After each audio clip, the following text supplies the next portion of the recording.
Hi hello ನಮಸ್ಕಾರ ದೇಸಿ veg corner ಕನ್ನಡದ ವೀಕ್ಷಕರಿಗೆ ಸ್ವಾಗತ. ಇವತ್ತು ನಾನು ಮೈಸೂರು ಬೇಳೆ ಅಥವಾ ಮಸೂರ್ ದಾಲಿಂದ ಪಕೋಡ ಹೇಗೆ ಮಾಡೋದು ಅಂತ ಈ ವಿಡಿಯೋದಲ್ಲಿ ಹೇಳ್ಕೊಡ್ತಾ ಇದ್ದೀನಿ. ಇದು ಒಂದು ಅರ್ಧ ಗಂಟೆಲೇ ಮಾಡಿ ಮುಗಿಸ್ಕೊಳ್ಬೋದು ನೀವು. ಏನು ತುಂಬ ಹೆಚ್ಚಿಗೆ ಸಮಯನೂ ತಗೊಳ್ಳಲ್ಲ ಮತ್ತು ಜಾಸ್ತಿ ಇಂಗ್ರೀಡಿಯೆಂಟ್ಸು ಏನು ಬೇಕಾಗಲ್ಲ. ಇದಕ್ಕೆ ತುಂಬಾ ರುಚಿಯಾಗಿ ಚೆನ್ನಾಗಿ ಬರುತ್ತೆ. ಎಲ್ಲರೂ ದೇಸಿ ವೆಜ್ ಕಾರ್ನರ್ ಕನ್ನಡನ ವೀಕ್ಷಿಸಿ ನನಗೆ ಸಬ್ಸ್ಕ್ರೈಬ್ ಮಾಡ್ತಾ ಇದ್ದೀರಾ. ನಾನು ಎಲ್ಲರಿಗೂ ತುಂಬ ಧನ್ಯವಾದಗಳನ್ನ ಹೇಳಕ್ಕೆ ಇಷ್ಟಪಡ್ತೀನಿ. ಈಗ ವಿಡಿಯೋ ರೆಸಿಪಿನ ಶುರು ಮಾಡ್ತಾ ಇದ್ದೀನಿ. ಮೊದಲಿಗೆ ನಾನು ಇಲ್ಲಿ 1 ಕಪ್ ಅಷ್ಟು ಮೈಸೂರು ಬೇಳೆ ತಗೊಂಡು 2 ಕಪ್ ಅಷ್ಟು ನೀರು ಹಾಕಿ ಒಂದು 20 ನಿಮಿಷ ಅಷ್ಟು ನೆನೆಸ್ಕೋತಾ ಇದ್ದೀನಿ. 20 ನಿಮಿಷದಷ್ಟು ನೆನೆಸಿದ್ರೆ ಸಾಕು, ತುಂಬ ಏನು ಟೈಮ್ ತಗೊಳ್ಳಲ್ಲ. ಮತ್ತು ನೀರೆಲ್ಲ ಚೆನ್ನಾಗಿ ನಾನು ಸ್ಟ್ರೈನ್ ಮಾಡಿಬಿಟ್ಟು ಒಂದು ಮಿಕ್ಸಿ ಜಾರ್ಗೆ ಹಾಕೋತಾ ಇದ್ದೀನಿ. ಇದನ್ನು ನಾನು ಸ್ವಲ್ಪ ನುಣ್ಣಗೆ ರುಬ್ಕೋತಾ ಇದ್ದೀನಿ. ನಿಮಗೆ ಇದಕ್ಕೆ ಯಾವುದೇ ರೀತಿ ನೀರು ಹಾಕೋ ನೆಸಿಟಿ ಬೀಳಲ್ಲ. ಬೇಕಿದ್ರಲ್ಲಿ ನೀವು 1/4 ಕಪ್ಪಿಂದ 1/3 ಕಪ್ ಅಷ್ಟು ನೀವು ನೀರನ್ನ ಹಾಕ್ಕೊಳ್ಬೋದು. ಅದಕ್ಕಿಂತ ಜಾಸ್ತಿ ಮಾತ್ರ ಹಾಕಕ್ಕೆ ಹೋಗಬೇಡಿ. ಇದಕ್ಕೆ ನಾನು 1 ಇಂಚಷ್ಟು ಹಸಿ ಶುಂಠಿ ಮತ್ತು 1 ಹಸಿಮೆಣಸಿನ್ಕಾಯಿನ ಹಾಕ್ತಾ ಇದ್ದೀನಿ. ಇಲ್ಲಿ ನಾನು ಅಚ್ಕಾರದ ಪುಡಿನೂ ಹಾಕೋದ್ರಿಂದ 1 ಮೆಣಸಿನ್ಕಾಯಿ ಅಷ್ಟೇ ಹಾಕಿದ್ದೀನಿ. ಈಗ ನೋಡಿ ಚೆನ್ನಾಗಿ ರುಬ್ಕೊಂಡಿದ್ದೀನಿ. ಈಗ ಇದನ್ನು ನಾನು ಒಂದು ಮಿಕ್ಸಿಂಗ್ ಬೌಲ್ಗೆ ಹಾಕೋಣ. ನೀವು ಇದನ್ನು ಯಾರ ಮನೆಗೆ ಗೆಸ್ಟ್ ಬರ್ತಾರೆ ಅಥವಾ ನಿಮಗೆ ಈವ್ನಿಂಗ್ ಸ್ನ್ಯಾಕ್ಗೆ ಏನಾರು ಮಾಡ್ಕೊಳ್ಬೇಕು ಅಥವಾ ಮಕ್ಳಿಗೆ ಏನಾರು ಡಿಫ್ರೆಂಟಾಗಿ ಮಾಡ್ಕೊಡ್ಬೇಕು ಅಂದರೆ ಇದನ್ನು ನೀವು ಖಂಡಿತವಾಗ್ಲೂ ಟ್ರೈ ಮಾಡ್ಬೋದು. ಹಾಗೆ ನಾನಿಲ್ಲಿ 1 ಮೀಡಿಯಮ್ ಆನಿಯನ್ನ ಉದ್ದುದ್ದಕ್ಕೆ ಹೆಚ್ಕೊಂಡು ಹಾಕ್ಕೊಂಡಿದ್ದೀನಿ.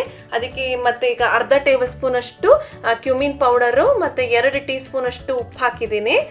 ಮತ್ತು ನಾನು ಇಲ್ಲಿ 1.5 ಟೀ ಸ್ಪೂನ್ ಅಷ್ಟು ಅಚ್ಕಾರದ ಪುಡಿ ಹಾಕಿದ್ದೀನಿ. ಆಲ್ರೆಡಿ ನಾನು ಹಸಿಮೆಣಸಿನ್ಕಾಯಿ ಹಾಕಿರೋದ್ರಿಂದ ಇಲ್ಲಿ ನೋಡಿಕೊಂಡು ನೀವು ಖಾರನ ಹಾಕ್ಕೋಬೇಕಾಗತ್ತೆ. ಮತ್ತು ನಾನು ಇಲ್ಲಿ ಅರ್ಧ ಟೀ ಸ್ಪೂನ್ ಅಷ್ಟು ಅರ್ಶಿನದ ಪುಡಿ ಕೂಡ ಹಾಕಿದ್ದೀನಿ. ಇದನ್ನು ಚೆನ್ನಾಗಿ ನೀಟಾಗಿ ಮಿಕ್ಸ್ ಮಾಡೋಣ.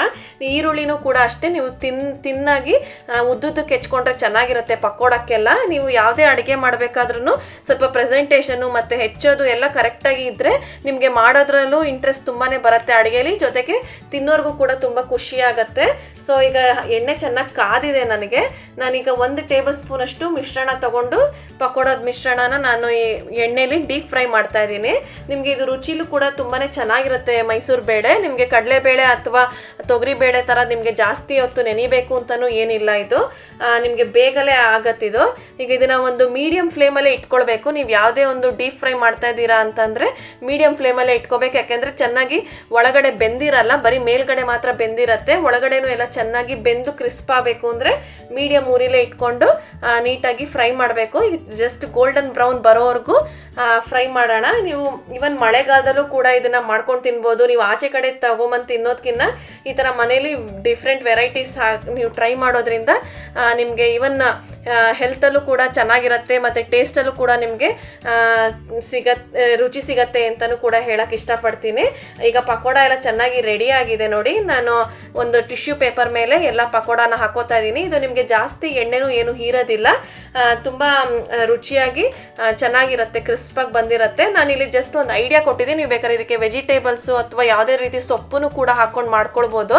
ಆ ಜೊತೆಗೆ ಇದನ್ನು ನೀವು ಕೆಚಪ್ಪು ಅಥವಾ ಒಂದು ಗ್ರೀನ್ ಚಟ್ನಿ ಯಾವುದ್ರ ಜೊತೆ ಬೇಕಾದ್ರೂ ಸರ್ವ್ ಮಾಡ್ಬೋದು. ತುಂಬಾ ಚೆನ್ನಾಗಿರುತ್ತೆ.